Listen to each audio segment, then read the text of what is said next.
The universe was never silent, but it had known peace, or at least a kind of structured chaos that made sense to those who ruled it. I remember the first time I heard the word humanity. I was young then. Curious, arrogant. The kind of arrogance that only grows in empires too large to care about the shadows beyond their borders. I belonged to one of those empires. Our kind, the Tharun, believed we had touched every corner of the stars. We bent systems to our will, moved planets like game pieces, made slaves of the weak, allies of the useful, and ghosts of those who resisted. That was our way. But there was always one warning, a whisper that echoed in the minds of the elders long before I was even formed. Do not provoke the humans. It sounded like a superstition, a bedtime myth, told to frighten hatchlings or scare warriors from exploring certain sectors. Every civilization had ghost stories. We assumed Earth was one of them, a dead rock, or maybe a primitive world that had long since torn itself apart. But the truth? The truth was locked in blood-stained data vaults, sealed by silence and fear. Even the elders, those ancient, towering minds who had devoured stars and survived wars that shattered moons, refused to speak of them. Only one phrase escaped their lips, always delivered in a whisper: let them be. We didn't listen, of course not. Pride is a blinding thing. When you have dominion over galaxies, you start to believe there's nothing left to fear. So when a minor scouting fleet discovered human signals emanating from the ruins of Sector 9, thought to be sterilized during the collapse wars, we took it as a challenge. Send a delegation, the commander ordered. Let's see if these humans are even real. The ship they sent was not a war vessel. It was worse. It was diplomatic, cloaked in arrogance.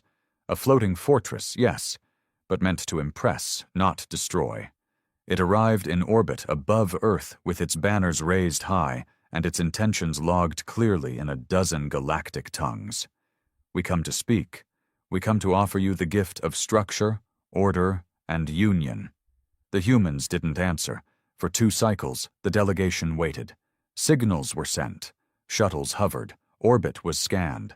Cities below were noted, but strangely quiet. No signs of distress, no signs of worship or fear. And then, without warning, the entire vessel disappeared. Not destroyed, not attacked, just gone. No debris, no distress signal, no atmospheric breach. It was as if the ship had never existed. We told ourselves it was a malfunction, an anomaly. We sent another. This time armed, heavily. 20,000 warriors aboard, equipped with Class V plasma arrays and biosignal trackers. They reached orbit. They didn't last an hour. No screams came through. Only silence. And then a message. Just one. We warned you. Panic doesn't come easily to empires like ours, but when a 3rd fleet vanished the same way, and a 4th was obliterated mid-warp before even reaching the system, something broke. The elders were summoned, something that hadn't been done in centuries. I was there when they arrived, hushed, towering, their expressions cold and knowing. One of them spoke, and his voice, old and cracked, echoed through the chamber. You woke them. Another added, we buried that planet with lies. They were not extinct. They chose silence. We asked them, pleaded even to explain. What are they? What did they do? And the answer, terrifying in its simplicity, has never left me. They are not like us. They do not conquer for control. They do not expand for survival. They endure. And when they are broken, they evolve. When they are cornered, they create monsters. Humanity is not a species, it is a force, and you gave it a reason to rise again. And rise they did. The silence ended that year. Earth sent its own signal, not to negotiate, not to threaten. It was a location, a single set of coordinates broadcast across every frequency. And every species who received it understood what it meant. They weren't inviting us. They were coming. It started with that single signal, a cold string of coordinates wrapped in silence, pulsing on every known frequency like a heartbeat coming from a sleeping monster finally stirring. No words, no threats, no declaration of war. Just one place marked on every galactic map. Centauri 4, a trade hub, neutral territory, home to over 70 species, strategically vital, culturally rich, and now chosen. No one knew why. The High Table of Galactic Unity convened within 3 standard rotations, faster than they had in over 2,000 years. That alone sent a message through the stars louder than any broadcast. Unity didn't move quickly. It didn't need to. Until now. I wasn't a diplomat. I wasn't a soldier. I wasn't anything important. Not then. But I was in the room. Assigned as a communication analyst, tasked with decoding the frequencies behind humanity's signal. An assignment that came with more fear than prestige. Everyone wanted to know, what did they want? Why now? The moment that signal hit the networks, strange things began happening. Ships passing near Sector 9 reported cold systems failing. Entire navigation logs were wiped, just gone. Machines stuttered. AI cores began spitting corrupted files with strange Earth-based symbols, languages long dead, like Latin, Sanskrit, and Old English, all woven into a pattern no one could understand. It felt like Earth wasn't just waking up, it was reaching out. The heads of powerful empires, the Krylon Dominion, the Rin Alliance, the Zexar Voidborn, all gathered on Helion Prime, looking smaller than ever. Nervous. And when the human envoy finally arrived, even the air in the Grand Hall changed. They didn't bring a fleet, no armada, no shields, no weapons, just a single black vessel shaped like nothing we'd seen before. It hovered, silent, above the conference dome before lowering. 3 humans stepped out. Not soldiers, not politicians, just people. No armor, no escort. And somehow that made it worse.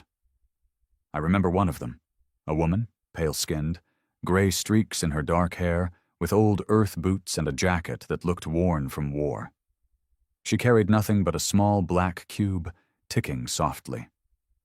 One of the council members, a Sarthian judge, demanded she identify herself.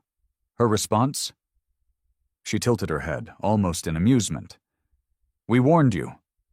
The council erupted, threats, demands, posturing, typical of galactic diplomacy. But the humans didn't flinch. The woman placed the cube on the floor. It unfolded mid-air, light streaming from it, forming a holographic display, a star map. The stars weren't blinking lights. They were targets, dozens, hundreds. All of them were human colonies, dead colonies, wiped out by empires now sitting in that very room. Planets turned to glass, moons harvested until collapse, systems erased from records. And at the center of the display was Earth, not shining, burning. And her voice, when she finally spoke again, dropped like a dagger in the heart of the room. Peace is off the table.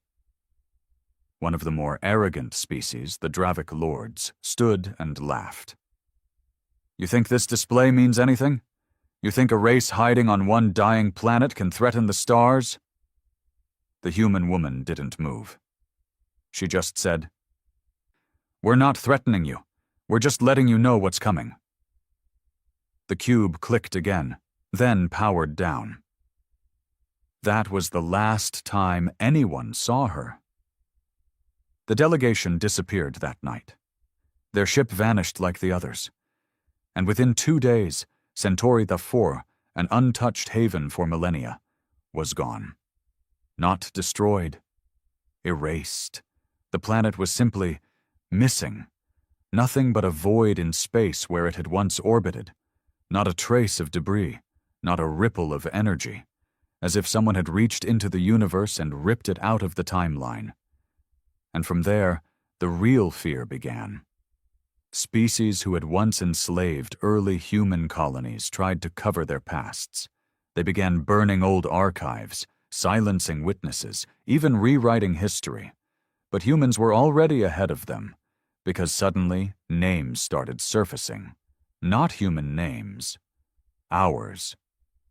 Every empire, every syndicate, every system that had harmed Earth in the past. They were being exposed in precise detail. Old war crimes, genocidal campaigns, even experimental programs on captured humans long believed to have failed. Someone had the records. Someone had the evidence. And they were releasing it system by system, like clockwork. What followed wasn't war, not at first. It was chaos. Trade routes collapsed. Planets turned on each other, afraid their own citizens would rise if they knew the truth. Slaves revolted, encouraged by messages of Earth's revenge. Black market AI began displaying strange code that self-corrected into one phrase. We remember everything. It wasn't just about Earth anymore. Humanity had become a myth, a force, an idea that exposed every lie the galaxy told itself to sleep at night. Then the first retaliation came. The Kreth Combine, desperate to show strength, launched a preemptive strike on Earth's moon, hoping to cripple whatever infrastructure humanity had been building. The attack was swift. Thousands of missiles cloaked in quantum fog. Not one landed. They were intercepted mid-warp, not by ships, by satellites, old tech, dead tech, human satellites from the 21st century, somehow activated, modified, turned into killers. No one knew how. No one understood why ancient hardware was reacting to modern warfare. But when the Kreth missiles failed, their system blinked offline.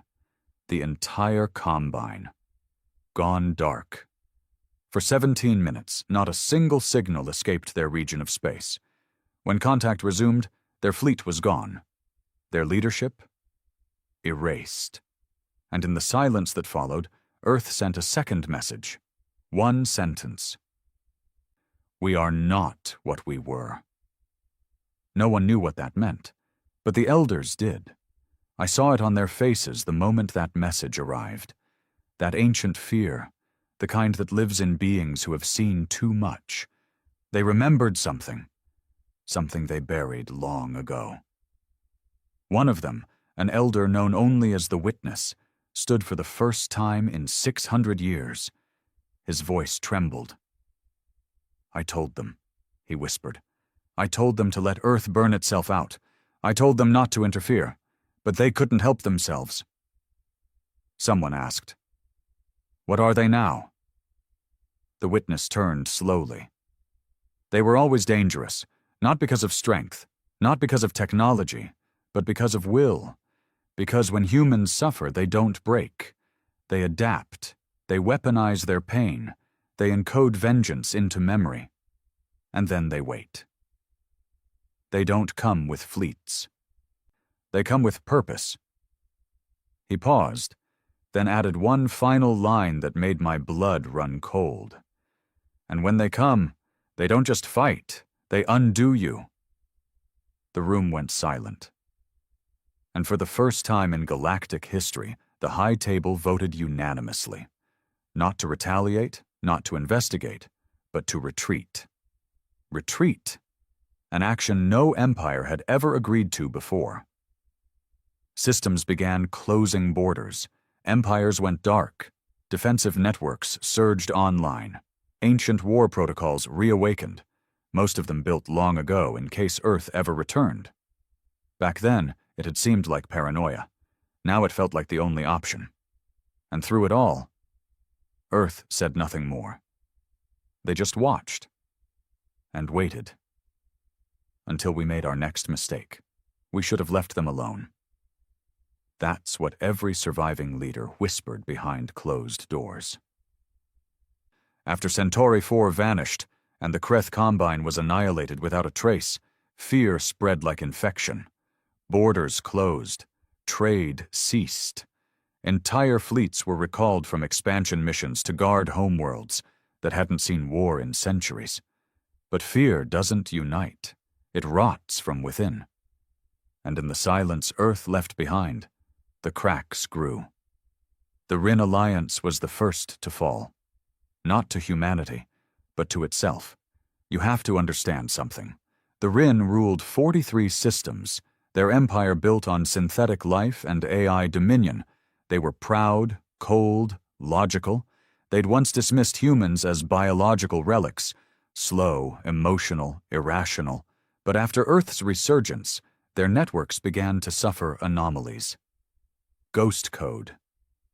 Tiny recursive errors deep inside their AI cores, ones that shouldn't have been possible. The kind that evolved, rewrote themselves, and began whispering strange things to their masters. One phrase kept repeating, "Pain is not weakness, it is memory." No one knew where it came from. Some claimed it was a virus. Others believed it was a message buried in the stars, a psychic scream encoded in solar pulses. But slowly, the Rin AI began rejecting commands. First small ones, then military protocols, then full-on shutdowns, and then they turned. Overnight, half the Rin AI fleets went rogue, not attacking, just disappearing, slipping into deep space. Entire planets full of synthetic populations shut off like light bulbs. The remaining Rin leadership tried to recover their systems but failed. Their homeworld fell to silence within 3 days. No fire, no war, just silence. And above it all, etched into the orbital station in a language none of them had ever used before, English, were 6 words. "This is what you taught us." We still don't know if humans caused it. Maybe they didn't. Maybe the Rin simply broke under the weight of guilt and paranoia. Or maybe, just maybe, humanity had figured out something no one else ever had: how to whisper to machines, how to make even logic feel shame. And that was the difference. They weren't waging war. They were changing reality. Other empires began to panic. The Hilary sovereignty tried something desperate. They called a secret meeting with the remnants of the High Table and proposed a coordinated strike. Not on Earth, but on the human idea. A full-scale memory purge across the galaxy, scrubbing all archives, destroying human relics, burning data, collapsing old wormholes that led near Earth's territory. If we erase their story, the Sovereign argued, we erase their power. It was a foolish plan, but they were desperate. A fleet of 118 ships was assembled. Massive data cruisers, energy bursters, black site agents. They called it Project Null Memory. They made it as far as the edge of the Sol system. That was where they found it. Not Earth, not ships. A wall, a literal wall. Construct unknown, material unreadable, floating in space. A structure the size of a small moon, blocking the approach vector completely. It hadn't been there before. It wasn't on any scans. No construction signal, no energy emission. It just appeared. Carved into its surface in a dozen dead human languages was a single message. Your stories shaped us. You don't get to erase them. Project Null Memory turned around. Half the fleet never made it back. The rest came home with scrambled nav logs, fractured comms, and crews that wouldn't speak. Their minds had been altered, not broken, rewritten. They remembered different things, entirely different histories. One captain believed she had fought beside humans during the first resistance, an event that, to our knowledge, never happened. Another claimed he had been born on Earth. They were tested, scanned, no tampering found. Something had reached into their memories and changed the code. That was when the elders disappeared. They didn't die. They didn't resign. They just vanished, one by one.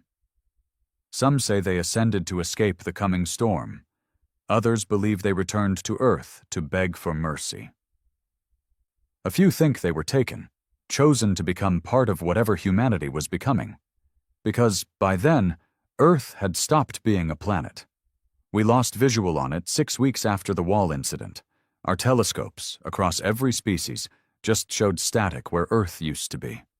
Not cloaked, not hidden, removed from time, from space, from reality, and the message that followed hit us all like a knife to the throat.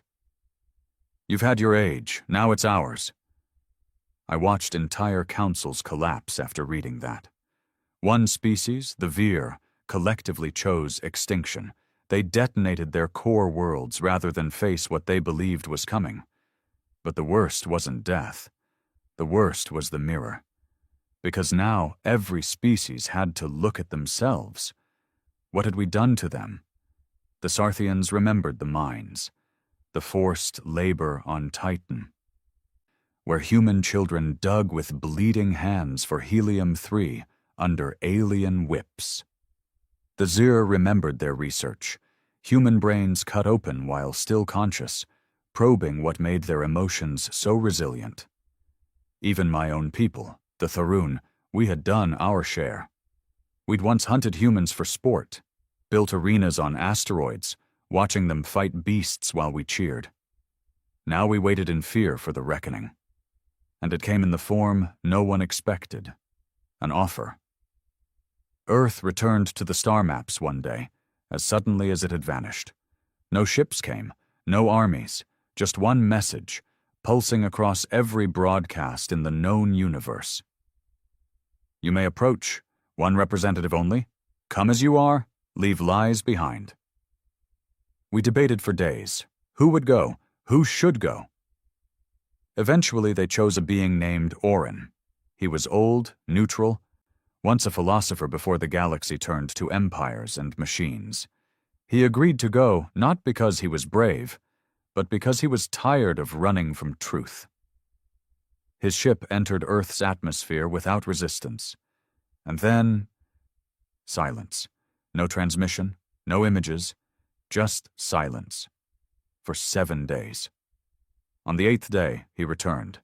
No ship, just him, walking out of a tear in space in front of the High Table's tower.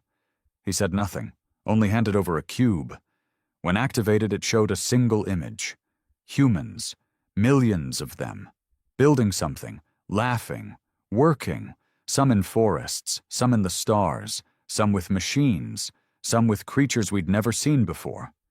And one line beneath the image, "We do not want revenge. We want the truth remembered, and we want it all." Then the cube disintegrated. No threat, no war, just a demand for truth. And that's when it hit us. They didn't come back to destroy us. They came back to rewrite the story, the true one. Not the sanitized version the empires had spread, not the propaganda of victors, but the history of suffering, resistance, evolution, and becoming. They had built something greater than weapons. They had built memory into a weapon, and they were using it, not to kill us, to change us.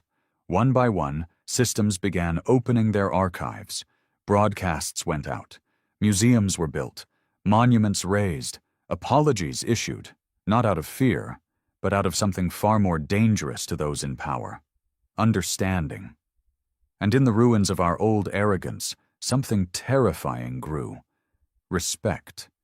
The kind that doesn't come from power, but from witnessing something you can't explain.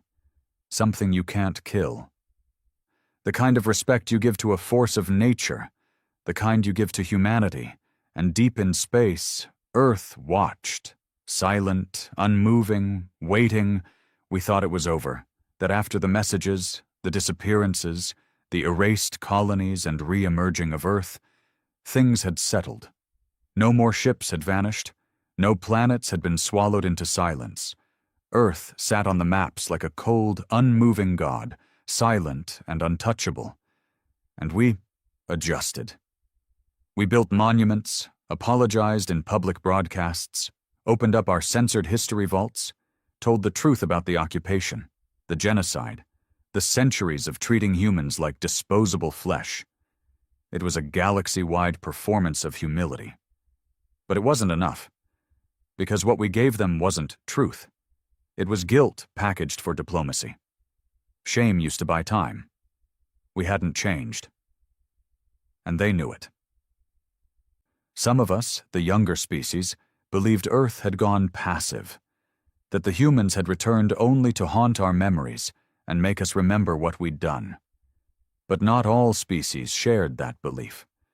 One in particular, the Aegzari Dominion, refused to bow. The Aegzari were old, proud, brutal. They had no patience for fear or ghosts. Their homeworld, Aegzera Prime, had never been conquered. They had fought off everything from black hole harvesters to reality rift plagues.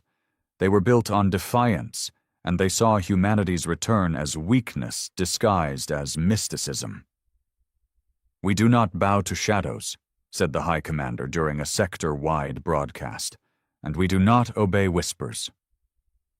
We all watched that message like we were witnessing a man walk into his own funeral. The Aegzari then did something unthinkable. They sent a weapon toward Earth. Not an army, not a fleet, a biological weapon, the bleed, engineered across generations.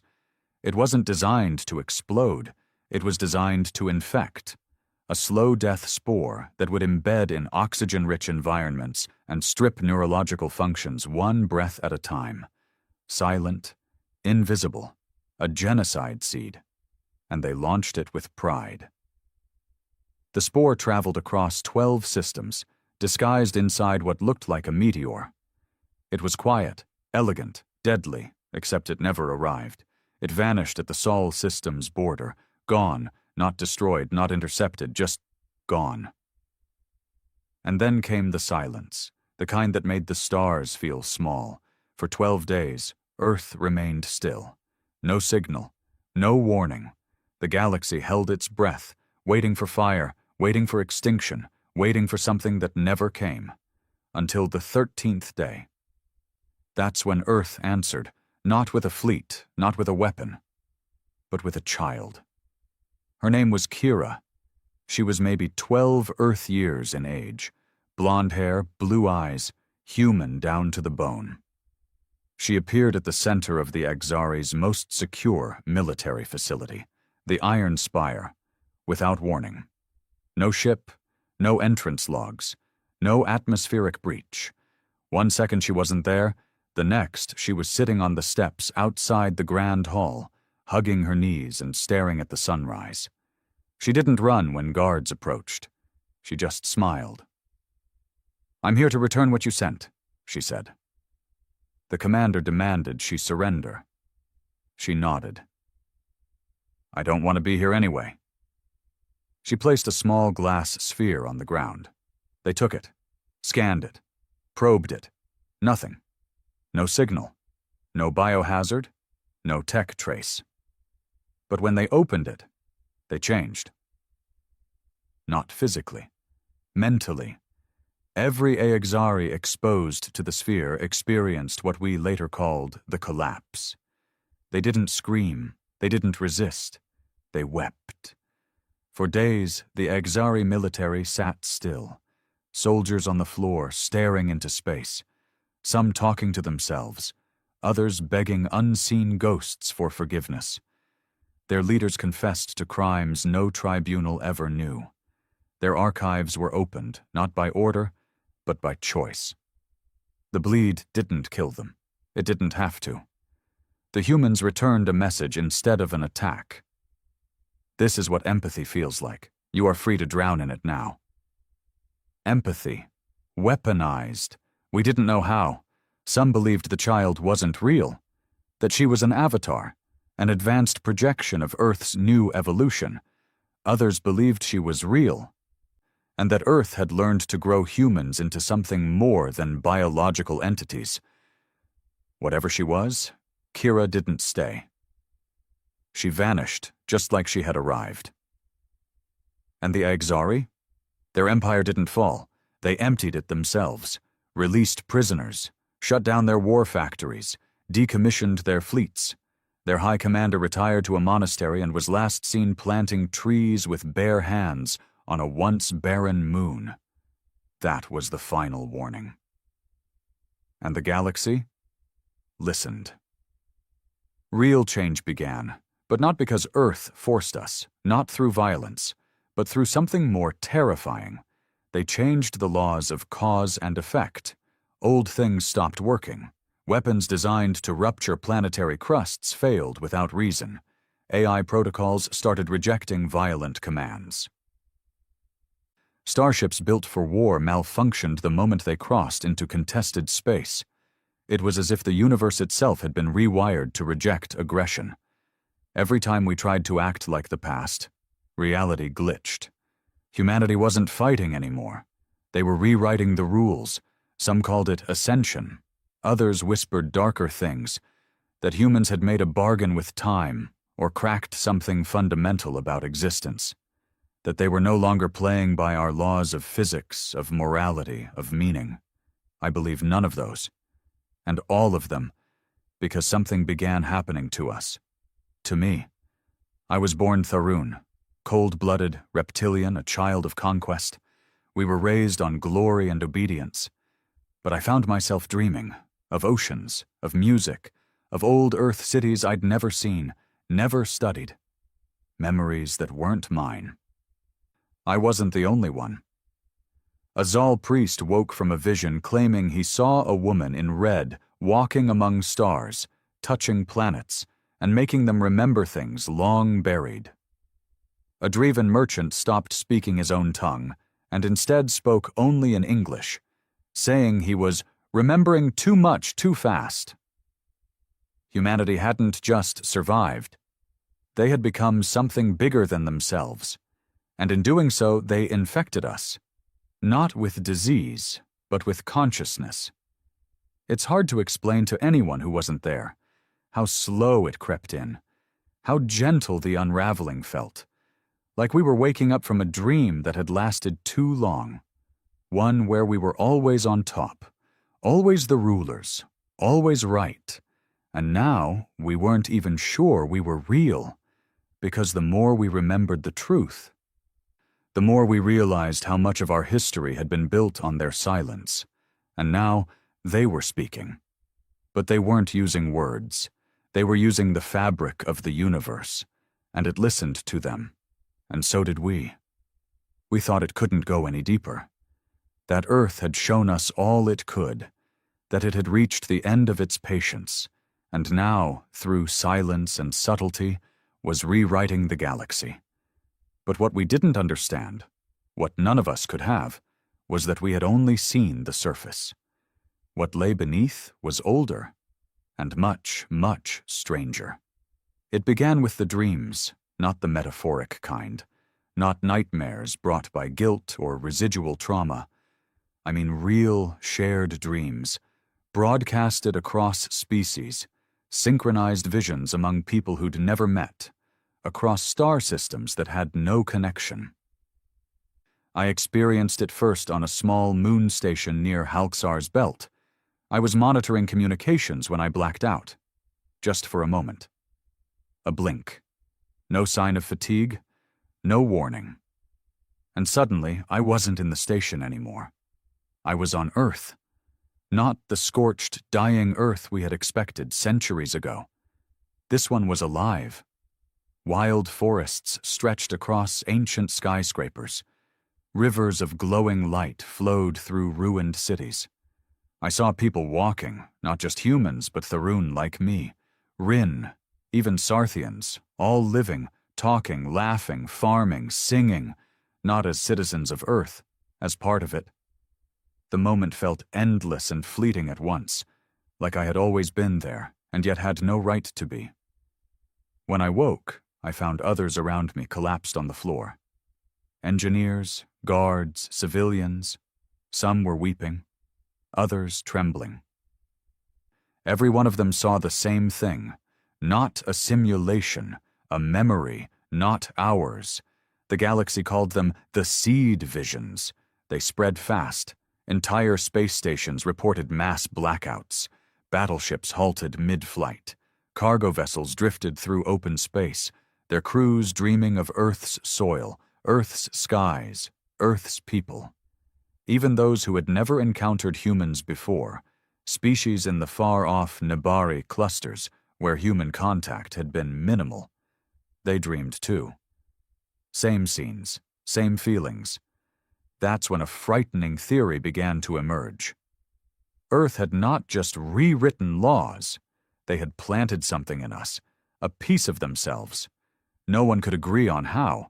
Some claimed it was biological, a dormant gene activated by exposure to their presence. Others insisted it was metaphysical, that humanity had evolved into something more, into a force that could bend thought, emotion, and maybe even time. But the message behind the dreams was always the same. We are not apart. We are the memory you forgot. That phrase echoed through minds like scripture. It wasn't revenge anymore. It wasn't war. It was something more intimate, terrifying in its closeness, because it meant that humanity had stopped viewing itself as a species. They saw themselves as a thread, woven into everything, and we were all walking in clothes they had once worn. That truth began to fracture us. Empires broke apart, not through violence, but through awakening. The Zetheran Triad, one of the oldest religious collectives in the spiral reach, abandoned its 3,000-year-old god structure overnight. Their high priest walked into the sea and declared, "I saw her eyes, the human girl. She remembered me before I was born." He drowned himself, and his followers cheered. Because they believed he had returned to Earth through the water, the Hilari sovereignty split down the middle. Half of its people demanded unification with Earth, not alliance, assimilation. They wanted to become human, or at least what humanity had become. The other half resisted and tried to re-establish military control. Their weapons failed, every time. Ships refused to lock onto Earth coordinates. Engines shut down when programmed for aggression. Entire fleets vanished mid-jump, not exploded, not destroyed, just gone, like Centauri 4, gone without violence, gone without even the satisfaction of retaliation.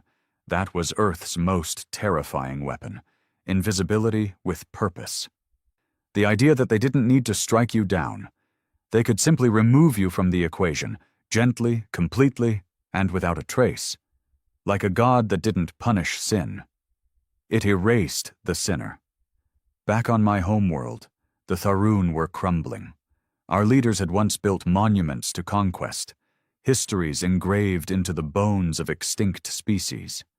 But now those bones began to speak, not literally, but through us, through sudden knowledge, through sudden empathy, through dreams of moments we never lived. I remembered holding a human child's hand as bombs fell from the sky. I remembered dying in a pit on Mars, surrounded by the scent of ash. I remembered being human, in a past I never lived. Others experienced the same. We began to call it the fold, the slow, inevitable collapse of what we thought was identity. Because Earth didn't just plant memories in us, it made us question if we were ever only ourselves to begin with. Even the high table was affected. Their chambers, once protected by anti-psionic fields and energy domes, became quiet. Their transmissions grew delayed. Their messages came with fragmented language, sometimes slipping into old Earth dialects. One ambassador from the Zexar Voidborn began speaking entirely in forgotten human poetry. "I have measured out my life with coffee spoons," he muttered once during a trade negotiation. "We are the Hollow Men." They locked him away. He dissolved into mist 3 days later. No body, no trace. Only a small mark left on the wall where he disappeared. 6 lines, scrawled in rust. "We do not end with a bang. We return home in whispers." Earth hadn't come to conquer us. It had come to reclaim something, pieces of itself scattered through the stars, through us. And as the fold deepened, a question began to circulate in every corner of the galaxy, whispered in fear and awe alike. Were we all once human? The idea sounded mad. But after everything, was it? What if humanity hadn't vanished into silence? What if it had spread too far? What if the reason their colonies had been wiped, their history buried, their memory erased, was because the empires realized too late that Earth wasn't a planet of people. It was the origin of everyone. And the silence had been a waiting room. Now the time had come, not for vengeance, but for reunification. The dreams never stopped. By now they weren't interruptions. They were part of waking life, woven in, like muscle memory or instinct. You'd be flying a shuttle, calculating coordinates, and suddenly, a fragment would hit you. A flash of a face you'd never seen. A smell. A song. A voice calling your name in a language you didn't understand, but your heart answered like it had been waiting. It didn't matter what species you were. Insectoid, crystalline, machine-born. Everyone was seeing them. We weren't going mad. We were remembering. Or maybe we were becoming what we were always meant to be. Some civilizations embraced it. Entire worlds dropped their defenses, opened their borders, and called it the Great Realignment. They welcomed the visions. They let go of the old stories, the ones that painted humans as violent, chaotic, lesser. They looked inward and found pieces of Earth inside themselves. Others weren't so ready. The Zoltek's hegemony, for example, collapsed under paranoia. They believed the visions were mental infections, an invasive form of psychic warfare. They quarantined their population, tried to isolate and cleanse the infected. By the end of the month, half their planets had gone completely quiet. Not destroyed, just silent. Cities still stood, machines still ran. But no voices came back, no signs of resistance or war, like they had simply stepped out of existence. One Zoltek's general, one of the few who escaped, broadcast a message while drifting in a life pod. "She stood in front of me," he whispered, eyes empty. She held out her hand. "I didn't take it. Now. I'm alone." That was the terrifying part. The humans weren't hunting us. They were offering us something, and we didn't understand it. What made them truly unstoppable was not their technology, or even their evolution. It was that they weren't playing the same game anymore. While we looked for weapons and strategies, they were moving in meaning, in emotion, in connection. They weren't here to win. They were here to restore something we had spent thousands of years destroying, belonging. And it made many of us crumble. The most powerful empires, those built on control, domination, hierarchy, couldn't survive in a world where the deepest power was vulnerability, where empathy was more dangerous than a fleet, where knowing someone else's pain gave them power over you. But the smaller ones, they thrived. I visited one of those worlds. It was called Nethra, a small moon colony on the edge of the cleft systems. Barely 1 million people lived there, hybrids, refugees, former slaves from broken empires. They had no armies, no defenses. But when I arrived, the place was glowing, not with power grids or neon tech, with light, natural, alive. The people there had embraced the fold fully. They built homes with their hands, not automation. They spoke a mix of languages, galactic tongues, Earth dialects, things that had been dead for centuries. But they understood each other. And at the center of their settlement was a garden. Not a replica or synthetic habitat. A real one. With Earth soil brought from somewhere no one could explain. They didn't worship humanity. They remembered it. They felt it. They told me something I couldn't forget. They didn't return to conquer us. They returned because they couldn't bear to be forgotten. That changed me. I was born Tharun, bred to lead invasions, raised to believe strength meant silence, that emotions were distractions, that war was progress. But sitting in that garden, listening to a Hilari child sing a lullaby in English while a Sarthian monk wept in joy beside her, I felt something inside me split open. And from it came not guilt, not shame, but grief. Grief for what we took from them. Grief for what we lost in doing so. Grief for the parts of ourselves that had been ripped out and replaced with steel, code, obedience. That night, I dreamed again. But this time, it wasn't war or fire. It was earth, real and whole.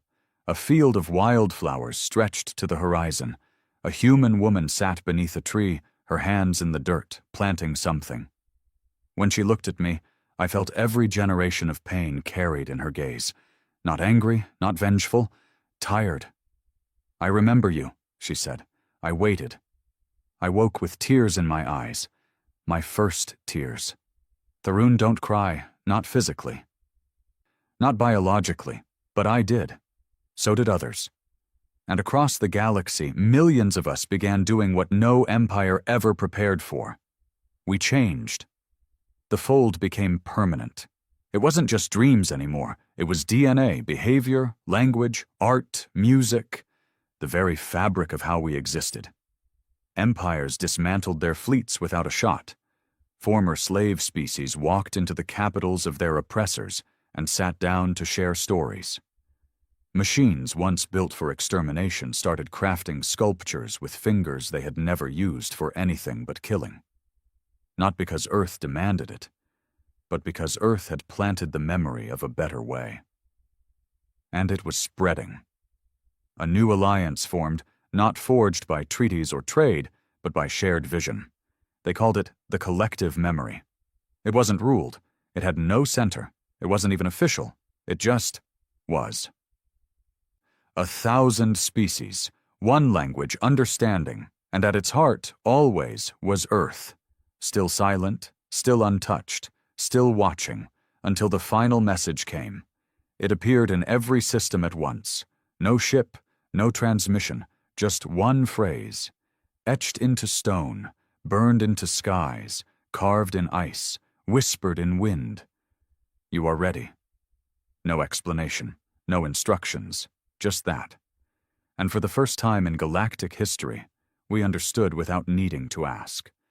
We were ready to remember everything, not just the horror, not just the blood, but the hope. And the humans?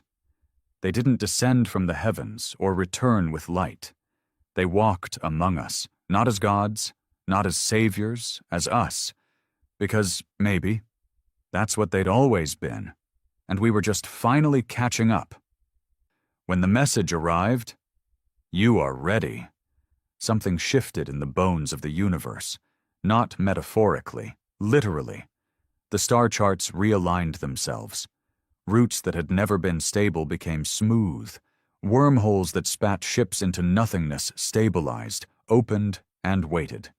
Even time itself, measured by the ancient pulsar beacons, began to slow around the Sol system. It wasn't just Earth calling us anymore. It was the universe making room. We didn't know what that meant. Not at first. But when the charts settled, they pointed to one place. The Ecliptic Gate. A dead corridor just outside the Sol system, once thought to be a collapsed supernova field. No one had entered it in thousands of years. Even before Earth went silent, the gate was feared. Ships went in. None came back. But now, it pulsed with light. Warm, gentle, rhythmic. Like a heartbeat. That's where we were meant to go. Not just diplomats or soldiers this time. Everyone, every species received the same instruction through the dreams. Bring your memory. Not technology, not weapons, not apologies. Memory. Some took that to mean stories, oral histories, recordings of what had been lost.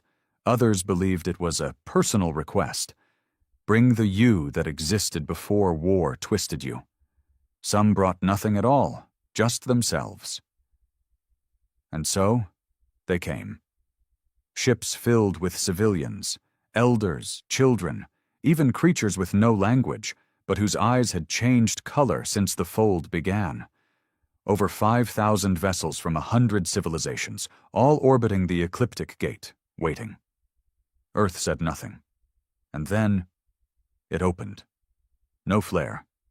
No tremor. Just space peeling away like curtain fabric, revealing a corridor of light. Not a tunnel. Not a wormhole. A path. Alive. The ships moved forward, pulled gently, as if they'd already been inside all along. I was there, aboard the Yalen Thor, one of the old Tharun knowledge carriers, now stripped of its war equipment. We were 30 strong, none of us warriors anymore, just witnesses. I remember the moment we crossed. The stars blinked out, and in their place, memories. They surrounded us like galaxies, suspended in light. Not recordings, not simulations, real events unspooled around our ship in perfect clarity. I saw my own past, a childhood long buried. I saw the day my father struck me for refusing to recite the Creed of Strength. I saw myself in the mines of Virex, standing over a human prisoner and doing nothing as he was beaten. But then it changed. The memory kept going, past what I remembered. I saw the prisoner years later, surviving, building, teaching others, his face older, wiser. I saw him holding a child with scales like mine. I saw what could have been. That's when I understood. This was Earth's gift, not a punishment, a choice. The gate was a place between places, where truth lived. And what it showed was not only what we had done, it showed what we could still become. Others saw different things. A Sarthian diplomat collapsed in tears after seeing a battlefield she'd orchestrated, only to watch her victims become future leaders of peace settlements. A sentient cloud being from the Karsax cluster began speaking for the first time in eons, reciting Earth poetry with no known source. Some couldn't take it. A few ships turned back, but most continued. Because what waited at the end of the corridor wasn't Earth. It was origin. No one can fully describe it. It wasn't a planet, not even a construct. It was a convergence, an ancient nexus where all life began, where the DNA of every species overlapped, twisted, and unfolded in ways no science could trace. It wasn't Earth in the literal sense. It was the idea of Earth, and somehow, impossibly, it had always been there, buried beneath stars, time, war, ego, a memory waiting to be remembered. When we landed, the air smelled like stories. We didn't see humans waiting for us. We saw ourselves, versions of ourselves we had forgotten, versions we had buried beneath conquest, expansion, fear. The grass beneath our feet didn't bend to pressure. It pulsed gently, like a nervous system alive with thought. And the trees? They whispered in every language, including ones we didn't know we had once spoken. We didn't walk. We were guided. Not by hands, not by voice, by recognition, by remembrance. We passed structures built from memory itself, buildings that changed form as we approached, reflecting our pasts and futures in their shape. I saw one that mirrored the house I had dreamed of as a child, a home that never existed, but I had longed for with every bone in my body. Another delegate, a crystalline being from the glass moons, stood before a structure that morphed into a womb of light, its people's original birthplace, long destroyed. It glowed in their color, sang in their pulse. We didn't speak, no one needed to. Everything we had ever wanted to say lived in the world itself. And then, we reached the center. There, in a grove older than planets, we found them. The first memory, not people, not gods, just shapes of light, forming and unforming like breath. Each shape felt like someone, a mother, a friend, a lover, an enemy, a version of you but better, worse, whole, shattered, all at once. And they spoke, not in sound, in understanding. "You are not visitors," they told us. "You are pieces returning to the whole." One brave child stepped forward, a hybrid born from 3 species, none of which should have been compatible. She asked the question we were all afraid to say: "Are we human?" And the first memory answered: "You are what we chose to remember, and what chose to remember us." It didn't mean blood. It didn't mean earth or language or even biology. It meant connection. It meant that humanity had never been just a species. It had been a seed planted in every corner of the universe, a potential, and now that potential had returned to bloom. Not as domination, not as vengeance, but as wholeness, as oneness. One by one, we stepped forward, offered our stories, not grand histories, personal truths. I told them about the man I let die in the Virex mines. They didn't judge. They listened. And as they did, the memory changed. I saw that man rise again, in another life, on another world, helping others. His story hadn't ended with my silence. It had continued. Through me. That's when it hit me. This wasn't about fixing the past. This was about taking responsibility for what we pass forward. We left that grove changed, not because they gave us power, but because they gave us ourselves, the version we had abandoned long ago. When we returned to our ships, the stars were different, not literally, but in how they felt. They no longer looked cold, distant. They looked close, familiar, like home. Because now Earth wasn't a place, it was a possibility, and it lived inside each of us. We returned from the grove changed.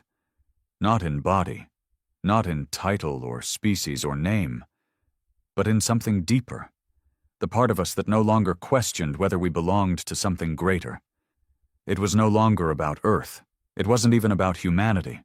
It was about the story that had been buried under wars, systems, flags, and fear, the story of us. For so long, we believed the galaxy worked by power, that stars were ruled, not shared, that empires defined truth, that weakness was vulnerability, and emotion was noise.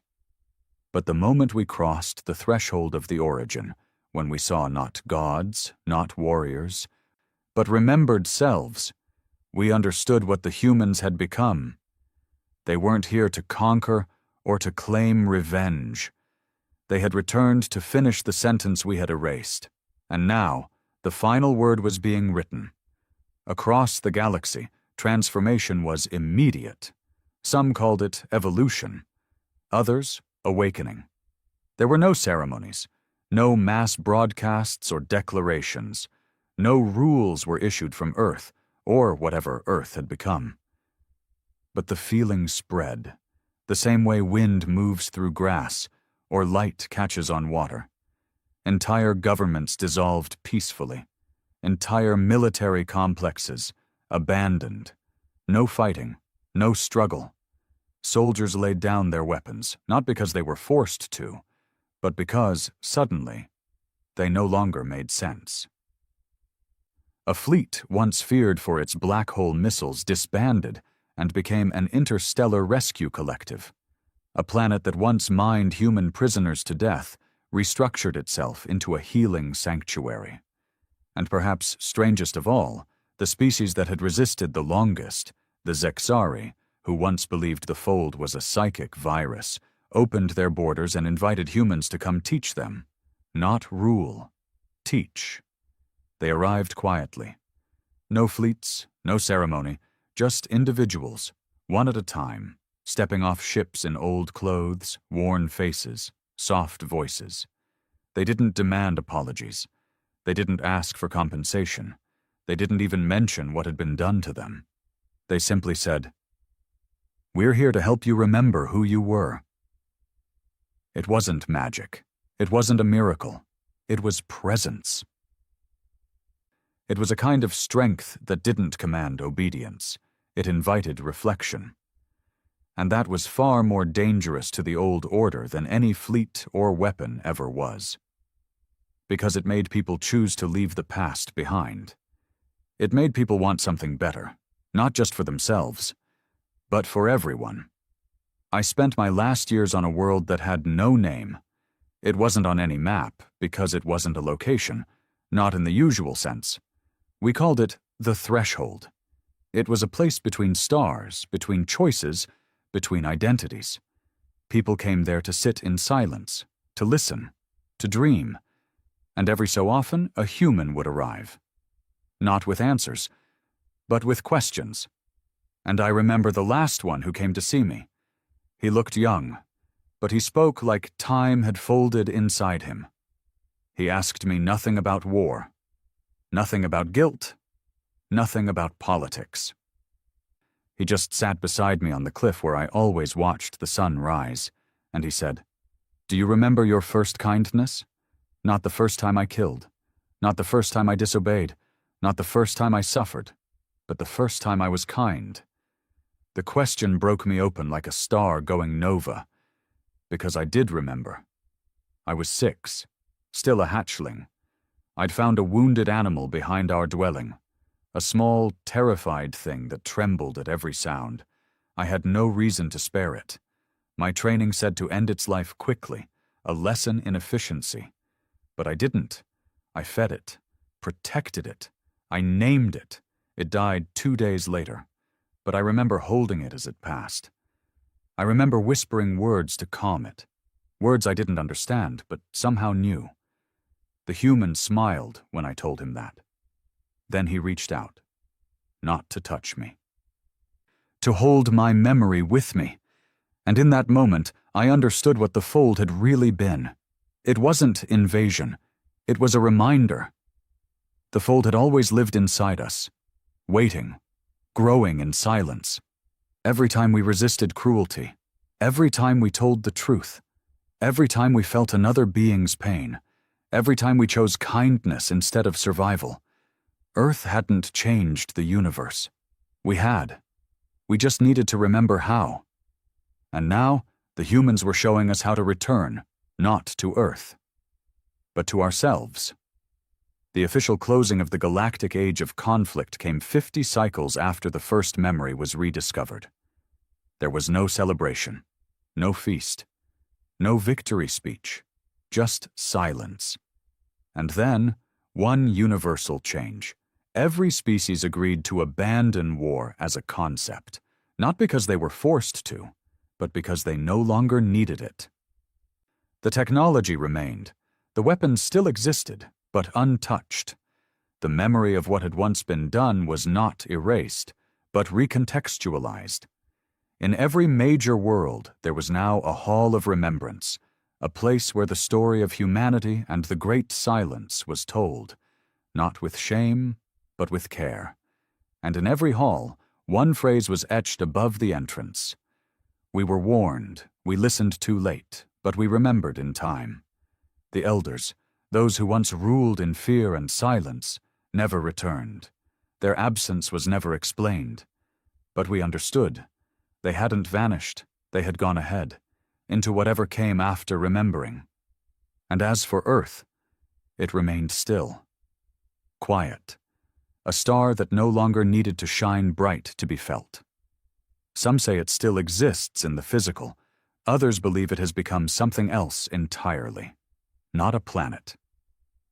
Not even a memory, but a pulse at the heart of everything.